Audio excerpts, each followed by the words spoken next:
Hey guys, welcome to RideBit Technicals. So today we will be learning how to trade rectangle patterns. This is one of my favorite patterns and it is very profitable. So what is a rectangle pattern? A rectangle is a continuation pattern that forms as a trading range during the pause in the trend. The pattern is easily identifiable by two compatible highs and two compatible lows. The highs and lows can be connected to form two parallel lines that make up the top and the bottom of the rectangle. Rectangles are sometimes referred to as trading ranges, consolidation zones, or congestion areas as well.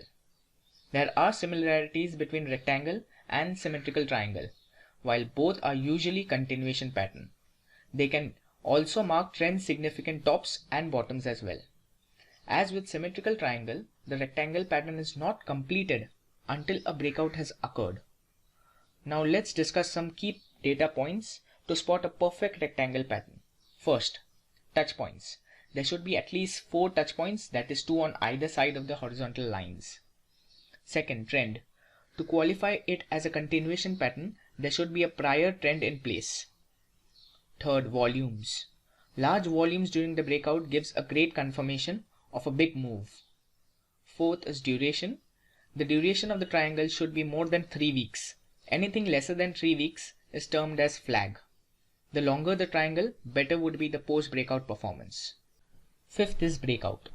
There is no compulsion on which side the stock would break.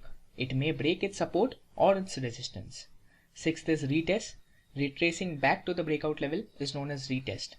Retest can be used to add on to your positions. Seventh is the target. Target can be calculated using the width of the pattern, that is the distance between the two parallel lines. So let's see some live examples on rectangle formations. The first one on your screen is LIC Housing Finance.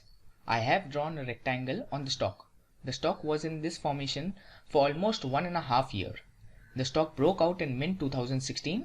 Target for the stock comes around 630 levels. Now let's see how the stock performed. The stock not only reaches its target but moves way past its target, hitting all-time highs and giving nearly 55% returns from the breakout level. Let's see one more example. The stock now visible on your screen is Tata Chemicals. I've drawn a rectangle on the stock. Tata Chemicals was in the range of 280 and 350 for nearly 1.5 years. The stock broke its support in early 2019 and target of the rectangle was achieved in 2 weeks only. So this is it for today. I'll be coming out with my next video where I'll be discussing about rectangles in current markets and where you can make money. If you want to stay updated with charts and would like to solve your own queries, you can join my Telegram group, RideBit Technicals. You can find the link of the group in the description below. Thank you for watching. If you have learned something watching this, please stay updated with this channel for further learnings. Thank you.